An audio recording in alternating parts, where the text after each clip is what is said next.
All right, so all of that was background for us to understand what makes the first action potential get created. And then we'll understand, once the first action potential is created, then it's gonna make the next action potential and the next one on the next part of the membrane get created, like tipping over dominoes. Okay? So,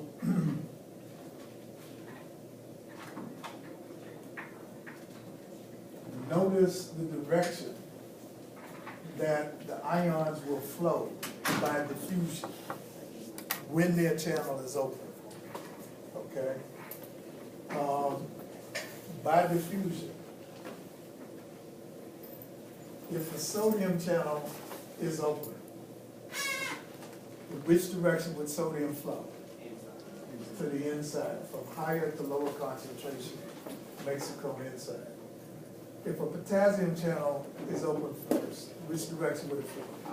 Outside, always from higher to lower concentration. Chloride ions, okay, from higher to lower goes inside. Now, the chloride ions are going to follow sodium in and follow potassium out. So they will have no net effect on the action potential. Okay, because they're going in and out. All right, now, we're trying to explain this action potential. And so, at this point, if we have more excitatory than inhibitory signals at the same time, or if we have a lot of small excitatory neurons firing real fast, they can make the inside of our neuron reach threshold. All right, I'm meant to explain how temporal summation works.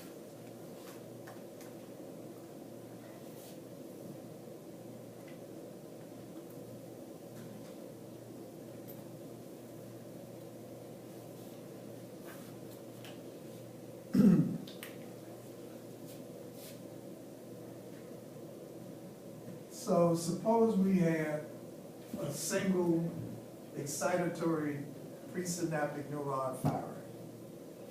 If it fired at a slow pace by itself, all right, it would fire off, the inside will become more positive and then quickly go back, all right? Because it's firing slow, it fires again, this happens. Fires again, this happens, because it's firing relatively slowly. But now, look at what happens if we fire the same slow neuron, but we fire it rapidly and repeatedly, okay? Then, instead of getting this pattern,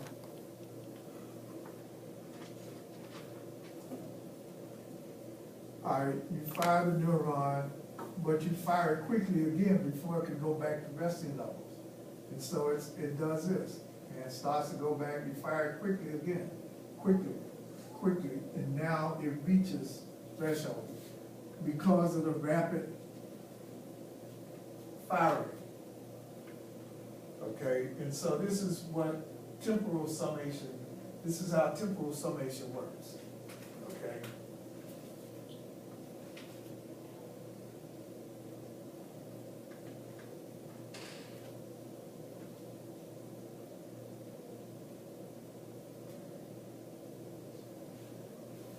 Okay, either by temporal summation or spatial summation, we're going to assume that the threshold level is reached. Question?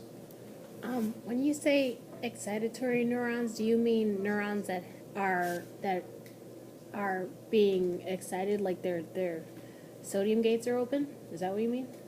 They open sodium gates. That's what I mean. An excitatory neuron, by definition, is a neuron.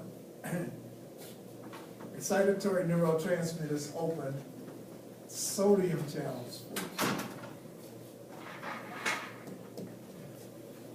from resting levels, okay? So by opening sodium channels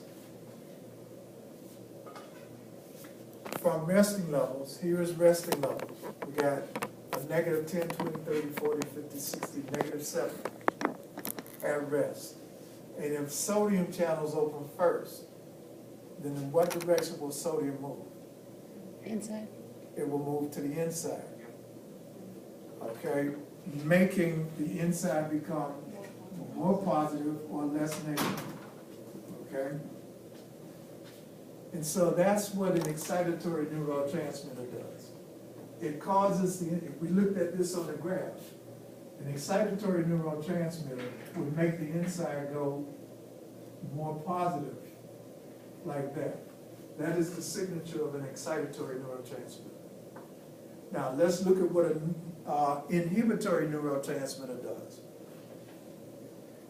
An inhibitory neurotransmitter either opens potassium channels or chloride channels first from resting levels. All right, let me take this back to resting levels of a minus 70. Let's do potassium first. So if a neurotransmitter opens potassium channels from resting levels, in which direction will potassium move? Toward the outside. Like so, always flowing from higher to lower. That's like taking positive charge away and making the inside even more negative than resting levels. Anything that's more negative than resting levels will take us down like that. And anything more negative than resting levels is referred to as hyperpolarization.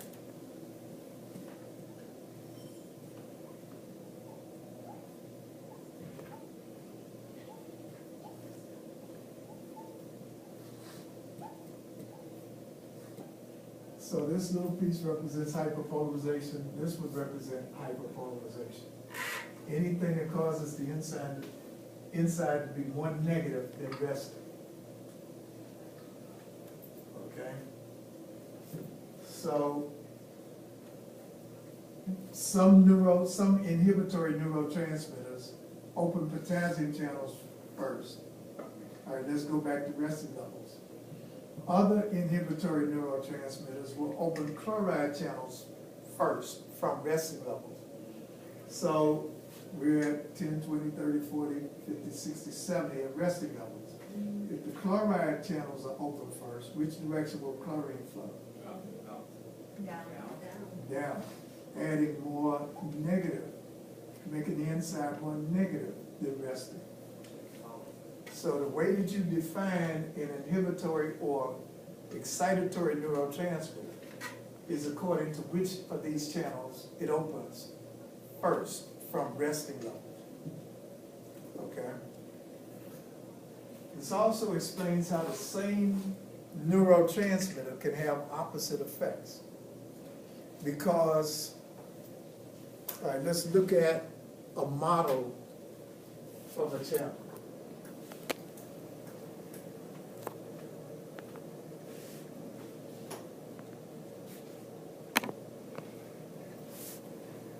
This represents these chemically gated channels. What will open the gates will be a chemical called a neurotransmitter that's released from the boutons of a presynaptic neuron. All right, so in this model, this red section here, this might be a red protein that's a part of this overall protein complex called a channel, okay, an ion channel. All right, this green part is the chemical transmitter, the neurotransmitter that's being released, okay? And it will be this chemical that will control the opening or closing of this gate. Okay,